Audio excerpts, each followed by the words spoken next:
Ադրբեջանը կրակում է, խնդրեմ ես մասով ձեր գնահատականը։ Բարև ձեզ, շնորհակալ եմ հրավերքի համար։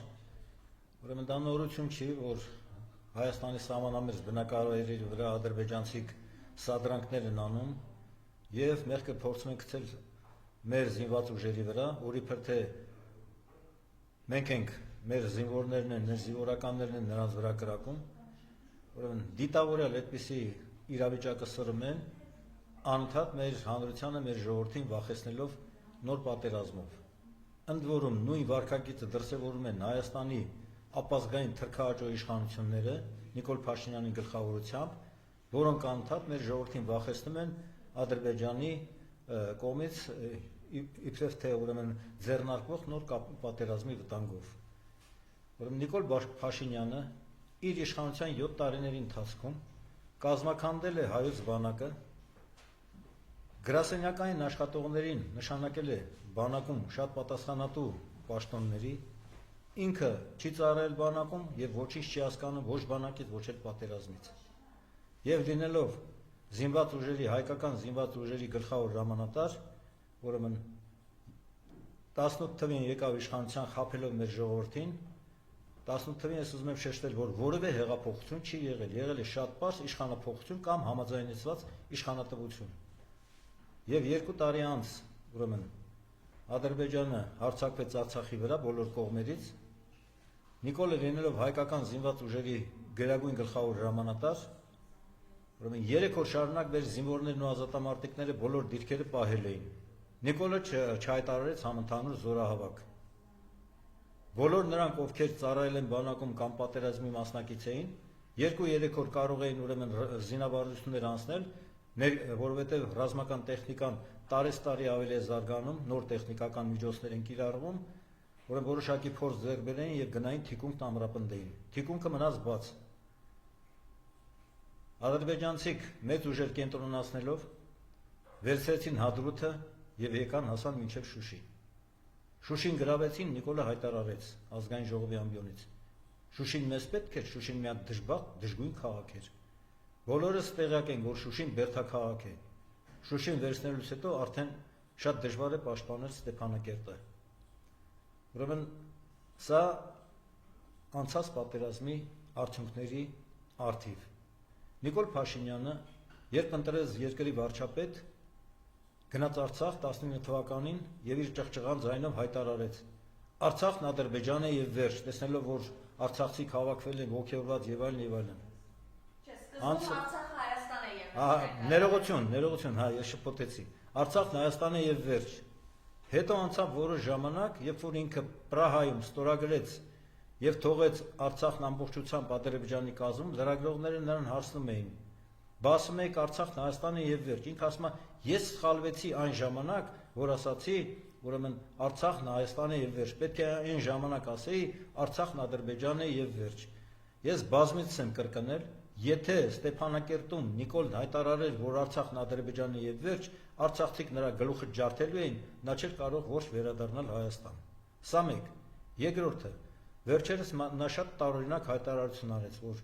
Հայաստանը մեր հայրենիքն է, բայց մեր պետականությունը դարեր շարունակ եղել է Օսմանյան կայսրությունը։ Մեղա քեզ Տեր Աստված։ Ուրեմն Օսմանյան կայսրությունը թուրքական կայսրություն էր եւ Թուրքիան ցեղասպանություն է իրականացնել հայերի հանդեպ։ Բացի դրանից, Օսմանյան կայսրության ենթակայության ներքո չի եղել ներկայիս Հայաստանը։ Ներկայիս Հայաստանը Արցախի հետ միասին եղել են Իրանի ենթակայության ներքո։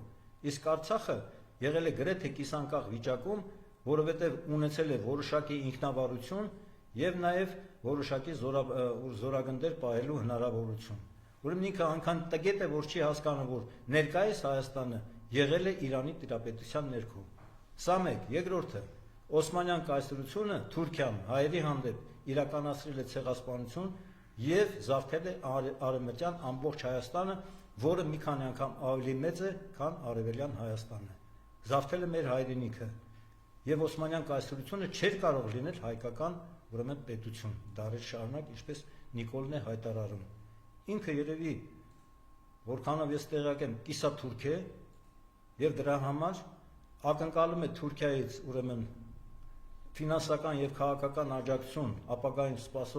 սպասող ընտրությունների համար, որովհետեւ Թուրքիայից հրավիրել է շուրջ 10 լրատվամիջոցների ներկայացուցիչների Հայաստանի պետբյուջեի հաշվին, մեր հարկատուների մուծած գումարների հաշվին, թուրքական լրատվամիջոցներին ուրեմն տվեց հարցազրույց, կոպիտ ասած սապոնվելով Թուրքիային եւ Էրդողանին, ակնկալելով նրանցից ապագայում ուրեմն քաղաքական եւ ֆինանսական աջակցություն իր իշխանությունը երկարաձգելու համար։ Սա ոչ այլ ինչ է, եթե ոչ դավաճանություն։ Սա մեկ, հիմա խոսեմ հաջողությունների մասին։ Ինձ համար Նիկոլի չէ, մեր ժողովրդի։ Ուրեմն մեր ժողովրդի հաջողությունների մասին եմ ես ուզում խոսել։ Ինձ համար ուրեմն շատ անակնկալ էր հզոր հանրավաքը Հայաստան տեղափոխված արցախցիների կողմից։ Հզոր հանրավաքը, որովհետև մարդկանց քանակը, հանրավաքի մասնակիցների քանակը բազմահազար էր։ Սա շատ գնահատելի է եւ շատ ուրեմն ուրախալի է։ Եվ հաջորդը Ավագանու ընտրությունները փառակար խոշորացված համայնքի, որովհետև դա ոչ միայն փառակարի ընտրություններ, այլ նաև փառակարի հետ եւս 9 գյուղ խոշորացված համայնքի ընտրություններն էին, որտեղ փառավոր հաղթանակ տարավ ընդդիմության ներկայացուցիչը, ապրիլի երկիր կուսակցության ներկայացուցիչը, ուրեմն տարավ հաղթեց ընտրություններում, բնականաբար նա կդառնա փառակար խոշորացված համայնքի ղեկավար։ Դրանից զատ Գյումրիում տեղի ունեցած ուրեմն ընտրությունները, մինչև Գյումրիի ընտրությունները, փետրվարի 28-ին մենք եղել ենք իմ գաղափարակից ու մարտական ընկերների հետ միասին եղել ենք Գյումրիում, հանդիպում է եղել Դահլիճում, ես այնտեղ հայտարարեցի, որ Գյումրիի ավագանու ընտրությունները ձեր իրավունքն է, ում եք ցանկանում տեսնել քաղաքապետ կամ որ քաղաքական ուժին կցանկանայիք տեսնել, ուրեմն ղեկավար որպես ղեկավար մարմին Գյումրիի ընտրություններ։ Իրավունքը ձերն է, դուք եք որոշելու, մեզ կհայտնեք, ում եք ցանկանում, որ քաղաքական ուժին եք գերադասում, մենք կարող ենք ձեզ ցուցաբերել ընդամենը քաղաքական եւ բարոյական աջակցություն։ Դա մեկ, երկրորդը, ես հայտարարել եմ նաեւ Նիկոլ Փաշինյանական վարչախմբի իշխանության գալու գործընթացը սկսվել է Գյումրիից։ Գյումրիից էլ պետք է սկսվի Նիկոլ Փաշինյանի վարչախմբի, նրա ապազգային վարչախմբի իշխանությունից հեռացման գործընթացը։ Այդպես էլ եղավ։ Գյումրիի ընտրություններում Նիկոլ Փաշինյանական ուրեմն բազմաթիվ ընտրակեղծիքների միջոցով Թալինից, Երևանից, անգամ Մախարքալակից բերած մարդկանցով, արհեստական որպես ընտրողներ, նրանց ֆինանսական հնարավորությունները, ընտրակեղծիքների այլ տեխնոլոգիաները չօգնեցին, որպեսզի ԿՊ-ական Սարիկը դառնա Գյումրիի քաղաքապետ։ Ընդդիմադիր դիրքերից հանդես եկող ուրեմն գործիչները, ովքեր որ ավագանու անդամներ են դառնալու եւ ունեն ուրեմն ավագանու անդամներ, նրանք ապրիլի 16-ին արդեն հայտարարել են, որ պաշտպանելու են ընդդիմադիր տեխնացուներից ամենաշատ ձայներ ստացած Վարդան Ղուկասյանին որպես Գյումրիի քաղաքապետ եւ ես համոզված եմ, որ ապրիլի 16-ին ուրեմն ավագանու ընտրություններում Գյումրին կընտրի նոր քաղաքապետ ընդդիմադիր դիրքերից հանդես եկող Վարդան Ղուկասյանին։ Նիկոլ Փաշինյանական ուրեմն վարչախումբը փորձեց քրեական գործեր հարուցել ոչ միայն Վարդան Ղուկասյանի մտերիմների, այլ նաև իր վրա, այլ նաև Մարտուն Գրիգորյանի ուրեմն ընտանիքի անդամների վրա փորձեցին շուրջ բաներ գտնել, բոլորի վրա փորձեցին, ուրեմն Նիկոլի հենարանը ընդհանրապես մնացել է ոստիկանությունը, քննչական կոմիտեն, ցավոք սրտի նաև ազգային անվտանգության ծառայությունը, որովհետև ազգային անվտանգության ծառայությունն է հորինում մարդկանց վրա քրեական գործեր, մեկն էլ ես եմ եղել, տանում են անմեղ մարդկանց կալանավորում են, որպեսզի նրանք չկարողանան իրագործել իրենց քաղաքական գործունեությունը։ Ես ուզում եմ մեր հանրությանը տեղեկացնել նաև, որ մեկ ամիս առաջ, փետրվարի սկզբին, մարտի ներողություն, մարտի 2-ին տեղի ունեցավ համայնքական ազգային միասնության խորհուրդ միավորման ուրեմն հիմնադիր համաժողովը, մի շարք ուրեմն ընդդիմադիր ազգային առողջ քաղաքական ուժեր, հասարակական կազմակերպություններ, հիմնադրված ազատամարտիկների կողմից, բացի երկրապահից, պարեստազորի զինվորականներ, հայրենակցական միությունների ներկայացուցիչներ, մշակութային ու մարզական միությունների ներկայացուցիչներ եւ անհատ գործիչներ ձևավորել ենք համայնքական ազգային միասնության խորհուրդ ուրեմն միավորումը որպես այլընտրանք գործող ապազգային իշխանությանը։ Մենք եղանակը մի քիչ բացելուն պես Մասնաճյուղեր ենք բացելու Հայաստանի Երևանի բոլոր համայնքներում, Հայաստանի խոշոր քաղաքներում, բոլոր մարզերում եւ խոշոր համայնքներում եւ ամբողջ Հայաստանով մեկ ոտքի ենք անելու մեր ժողովրդին, կազմակերպելու ենք աննազանդություն գործող ապազգային թրքահաճո իշխանությանը, պարտադրելու ենք Նիկոլ Փաշինյանի ու նրա կառավարության հերացումը եւ գործող ազգային ժողովի լուծարումը։ Կարճ ժամկետի համար ձևավորվելու է ժամանակավոր անցումային կառավարություն, որը կանախապատրաստի արդար օրինական ազգային ժողովի նոր ընտրություններ։ Ուրեմն բնականաբար հանրությանը կներկայացվի նաև Հայաստանի զարգացման բոլոր ոլորտների զարգացման վերաբերյալ քաղաքական ծրագիր, որոնցից ամենակարևորը բանակի հզորացումն է։ Բոլոր ուրեմն այն մարդիկ, ովքեր ծառայել են բանակում, զինապարտ են։ Տարին 1-2 անգամ պետք է զորավարություններ անցկացնել։ Բնականաբար ազատամարտիկները ունեն այդ փորձը, բացի դրանից պետք է խիստ պատժամիջոցներ սահմանել բոլոր այն մարդկանց հանդեպ, ովքեր կփորձեն տարբեր միջոցներով ազատել իրենց զավակներին զինվորական ծառայությունից։ Պետք է լինի պարտադիր զինվորական ծառայություն։ Սա մեկ։ Երկրորդը, Նիկոլը մեր հանրապետությունը դարձրել է ոստիկանապետություն։ Ոստիկանների տարբեր ստորաբաժանումների ուղիղ կեսին պետք է տեղափոխել բանակ զինծառայության։ Ուրեմն ներքին զորքերը պետք է լուծարել եւ ներքին զորքերի բոլոր ծառայողներին ուղարկել սահմանապահ ծառայության, դարձնել սահմանապահ զորքեր։ Մենք գտնվում ենք երկու թշնամական պետությունների արանքում, Թուրքիա եւ Ադրբեջան։ Մեր միակ պաշտպան, ուրեմն անվտանգության երաշխավորը Հայաստանի եւ հայ ժողովրդի ու Հայաստանի քաղաքացիների մեր բանակն է։ Ամեն ինչ պետք է դնել բանակի հզորացման վրա։ Բանակը ուրեմն դարձնել շուրջ 100,000-անոց բանակ, լավ սպառազինված, որովհետև եթե ճիշտ դիվանագիտություն մենք իրագործենք, մենք կարող ենք ունենալ հզոր դաշնակիցներ, ինչպիսիք են Իրանը, որի հետ մեր շահերը համահունչ են, Հունաստանը, բնականաբար որը լարվածություն ունի Թուրքիայի հետ, Կիպրոսի հարցով, այդ թվում նաև Հնդկաստանը, որը լարված հարաբերություններ ունի Պակիստանի հետ, իսկ Պակիստանը մեր թշնամին է, որը Ադրբեջանին օգնում էր ռազմական տեխնիկայով, ուրեմն 44-օրյա պատերազմի ընթացքում, ու նաև մինչև հիմա չի ճանաչել Հայաստանը որպես անկախ պետություն, այդ թվում նաև Իսրայելը, որը եւս իր հետախուզական ռազմական տեխնիկայով օգնում էր Ադրբեջանին։ Ուրեմն ճիշտ դիվանագիտության դեպքում մենք կարող ենք ունենալ նորից եմ կրկնում հզոր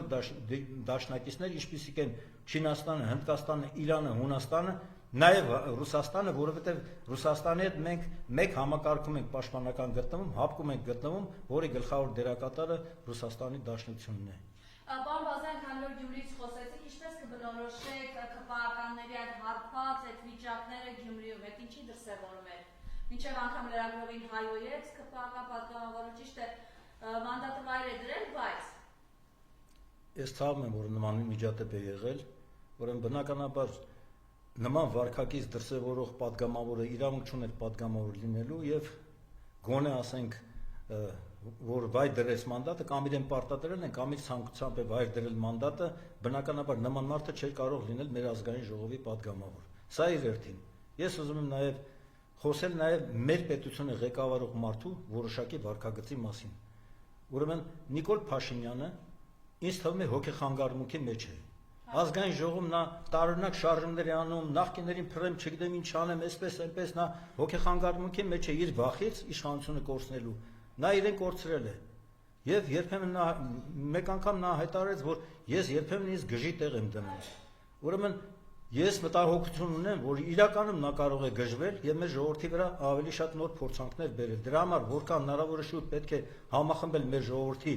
առողջ ուժերին, մեր հանրությանը, մեր հասարակությանը, Հայաստանի քաղաքացիներին եւ իշխանությունից հեռացնել իրեն գժի տեղ դնող վարչապետին։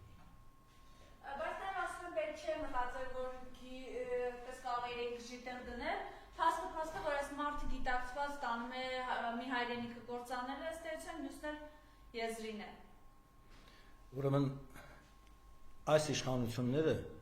փորձում են այնպիսի պայմաններ ստեղծել Հայաստան տեղափոխված, տուն ու տեղ թողած, ամեն ինչ թողած, գյուղացին թողել է իր ուրեմն հողը, բերքը ծառերի վրա,